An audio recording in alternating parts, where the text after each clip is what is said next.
ದ್ವಿತೀಯ P U C ಇತಿಹಾಸದಲ್ಲಿ 5 ಅಂಕದ ಒಂದು ಬಹುನಿರೀಕ್ಷಿತ ಪ್ರಶ್ನೆಯನ್ನು ಈ ಒಂದು ವಿಡಿಯೋದಲ್ಲಿ ನಾನು ಚರ್ಚೆ ಮಾಡ್ತಾ ಇದ್ದೇನೆ. ಪ್ರಶ್ನೆ ಹೆಸರು ಯಾವುದಪ್ಪ ಅಂತಂದರೆ ಮೊಹಮ್ಮದ್ ಗವಾನನ ಸಾಧನೆಗಳನ್ನು ಕುರಿತು ವಿವರಿಸಿ ಅನ್ನುವಂಥದ್ದು. ತುಂಬ ಇಂಪಾರ್ಟೆಂಟ್ ಪ್ರಶ್ನೆ. ಈ ಒಂದು ವಿಡಿಯೋದಲ್ಲಿ ಇದನ್ನು ಕಲ್ತ್ಬಿಡೋಣ. ಓಕೆ, ಮೊಹಮ್ಮದ್ ಗವಾನನ ಸಾಧನೆಗಳನ್ನು ವಿವರಿಸಿ. ಹಾಗಿದ್ರೆ 5 ಅಂಕದ ಪ್ರಶ್ನೆಗೆ ನಾವು ಮೊದಲನೇದಾಗಿ ಏನು ಮಾಡಬೇಕಂತಂದರೆ ಪೀಠಿಕೆಯನ್ನು ಹಾಕಲೇಬೇಕಾಗುತ್ತೆ. ಪೀಠಿಕೆ ಕಡ್ಡಾಯ. ಸರಿ, ಹಾಗಿದೆ, ಪೀಠಿಕೆಯನ್ನು ಹಾಕೋಣ. ಓಕೆ, ನೆಕ್ಸ್ಟ್ ನೋಡೋದಾದ್ರೆ ಈಗ ಮೊಹಮ್ಮದ್ ಗವಾನ್ ಕ್ರಿಸ್ತಶಕ 1463 1481. ಮೊಹಮ್ಮದ್ ಗವಾನ್ ಬಹುಮನಿ ಸುಲ್ತಾನರ ಪ್ರಸಿದ್ಧ ಮುಖ್ಯಮಂತ್ರಿ.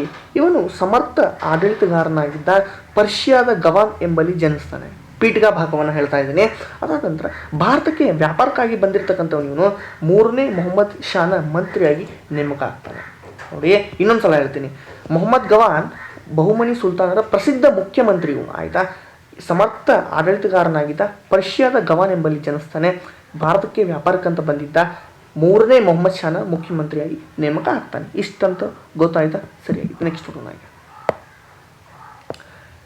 ವಿಜಯನಗರ ಸಾಧನೆಗಳು ಏನೇನು ಸಾಧನೆ ಮಾಡ್ತಾನೆ ಇವನು? ವಿಜಯನಗರದ ಸಾಧನೆಗಳು. ಓಕೆ, ಸಾಧನೆಗಳು. ವಿಜಯನಗರದ ಸಾಮ್ರಾಜ್ಯದಿಂದ ಹುಬ್ಬಳ್ಳಿ, ಬೆಳಗಾವಿ, ಗೋವಾ ಪ್ರದೇಶಗಳನ್ನು ವಶಪಡಿಸ್ಕೊಳ್ತಾನೆ. ವಿಜಯನಗರ ಸಾಮ್ರಾಜ್ಯದಲ್ಲಿ ಇರ್ತಕ್ಕಂಥ ಹುಬ್ಬಳ್ಳಿ, ಗೋವಾ, ಬೆಳಗಾವಿಯನ್ನು ವಶಪಡಿಸ್ಕೊಳ್ತಾನೆ. ಓಕೆ, ನೆಕ್ಸ್ಟ್ ಮಾಳ್ವದ ಸುಲ್ತಾನರೊಂದಿಗೆ ಒಪ್ಪಂದ ಮಾಡ್ಕೊಳ್ತಾನೆ. ಮಾಳ್ವದಲ್ಲಿರ್ತಕ್ಕಂಥ ಸುಲ್ತಾನರೊಂದಿಗೆ ಒಪ್ಪಂದ ಮಾಡಿಕೊಂಡು ಒಂದು ಟ್ರೀಟಿ ಮಾಡಿಕೊಂಡು ರಾಜಕೀಯ ಸ್ಥಿರತೆಯನ್ನು ಕಾಪಾಡಿಕೊಳ್ತಾನೆ. ಓಕೆ, ಒರಿಸ್ಸಾದ ರಾಜ ಮಹೇಂದ್ರಿ ಮತ್ತು ಕೊಂಡವೀಡುಗಳನ್ನು ಗೆಲ್ತಾನೆ. ಒರಿಸ್ಸಾದಲ್ಲಿರ್ತಕ್ಕಂಥ ರಾಜ ಮಹೇಂದ್ರಿ ಪ್ಲೇಸ್, ಕೊಂಡವೀಡು ಅಂದರು ಪ್ಲೇಸ್, ಅಲ್ಲಿ ಗೆಲ್ತಾನೆ. ಇವು 2 ಪ್ಲೇಸನ್ನು ಗೆಲ್ತಾನೆ. ಆಡಳಿತದ ಅನುಕೂಲಕ್ಕಾಗಿ ರಾಜ್ಯದ ಪ್ರಾಂತ್ಯಗಳ ಸಂಖ್ಯೆಯನ್ನು 4ರಿಂದ 8ಕ್ಕೆ ಹೆಚ್ಚಿಗೆ ಮಾಡ್ತಾನೆ.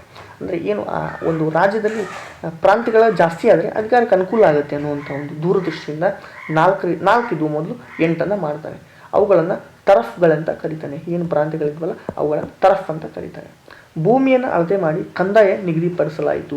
ಕಂದಾಯವನ್ನು ಹಣದ ರೂಪದಲ್ಲಿ ಮಾತ್ರ ಸಂಗ್ರಹಿಸಲಾಯಿತು ಈತನ ಕಾಲದಲ್ಲಿ. 6ನೇ ಪಾಯಿಂಟನ್ನು ನೋಡೋದಾದರೆ 1472ರಲ್ಲಿ ಬೀದರ್ನಲ್ಲಿ ಮದರ್ಸಾವನ್ನು ನಿರ್ಮಿಸ್ತಾನೆ. 1 ಅಂಕದ ಅಥವಾ 2 ಅಂಕದ ಪ್ರಶ್ನೆ ಬರುತ್ತೆ. ಬೀದರ್ನಲ್ಲಿ ಮದರ್ಸಾ ನಿರ್ಮಿಸಿದವರು ಯಾರು ಅಂತ ಪ್ರಶ್ನೆ ಬಂದರೂ ಬರ್ಬೋದು, ನೋಡ್ಕೊಳ್ಳಿ. ಈ ಕಟ್ಟಡವು 3 ಅಂತಸ್ತಿನಿಂದ ಕೂಡಿದ್ದು. ಒಟ್ಟು 36 ಕೊಠಡಿಗಳಿದ್ದು. ಒಂದು ಗ್ರಂಥಾಲಯವಿದೆ. ಗ್ರಂಥಾಲಯದಲ್ಲಿ 3000 ಹಸ್ತಪ್ರತಿಗಳು ಇದ್ವು, ಸಂಗ್ರಹಿಸಿದ್ದ ಈತ. ವಿದ್ಯಾರ್ಥಿಗಳು ಮತ್ತು ಶಿಕ್ಷಕರಿಗಾಗಿ ವಸತಿ ಸೌಲಭ್ಯವನ್ನು ಕೂಡ ಹೊಂದಿತ್ತು.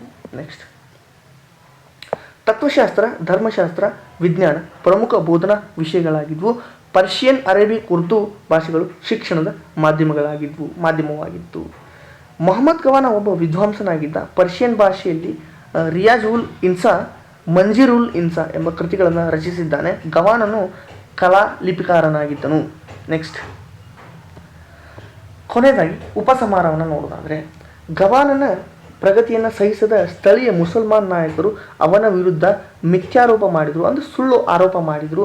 ಕ್ರಿಸ್ತಶಕ 1481ರಲ್ಲಿ ಅವನ ಶಿರಚ್ಛೇದನ ಮಾಡಲಾಯಿತು, ಅಂದರೆ ಅವನ ಚೆಂಡನ್ನು ಕಡಿದ್ರು. ಅವನ ಮರಣದೊಂದಿಗೆ ಬಹುಮನಿ ರಾಜ್ಯವು ಪತನದ ಹಾದಿ ಹಿಡಿಯಿತು, ಅಂದರೆ ಅದು ಡೆಸ್ಟ್ರಾಯ್ ಆಯಿತು ಅಂತ ತಿಳ್ಕೊಬೋದು. ಇದಿಷ್ಟು ಈ ಒಂದು ವಿಡಿಯೋದಲ್ಲಿ 5 ಮಾರ್ಕ್ಸಿನ ಬಹು ನಿರೀಕ್ಷಿತ ಪ್ರಶ್ನೆ, ಇಂಪಾರ್ಟೆಂಟ್ ಪ್ರಶ್ನೆ. ಮತ್ತೆ ಮುಂದಿನ ಒಂದು ವಿಡಿಯೋದಲ್ಲಿ ಸಿಗ್ತಾ ಇದ್ದೇನೆ. ಧನ್ಯವಾದ ಸ್ನೇಹಿತರೆ.